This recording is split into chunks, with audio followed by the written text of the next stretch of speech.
Isa ka din po ba sa content creator na gusto sanang gumawa ng video pero nahihiya pang humarap sa kamera? Pwes panoorin niyo po ang video na ito at may tips ako na ibibigay sa iyo. Ang una niyo lang pong gagawin ay maghanap po kayo ng pwesto na walang makakaistorbo sa inyo, like for example, sa kwarto, para makafocus po kayo sa paggawa ng video.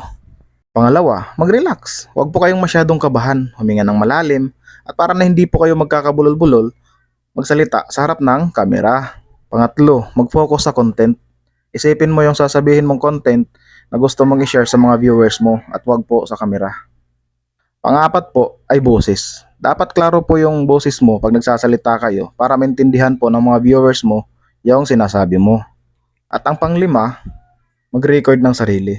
Mag-record po kayo ng sarili mo at panoorin ito para makita nyo pa yung mga bagay na dapat mong babaguhin bago mo ito i-upload. Yun lang po, salamat. At kung sa tingin nyo po ay nakatulong ang video na ito sa iyo, please like and share.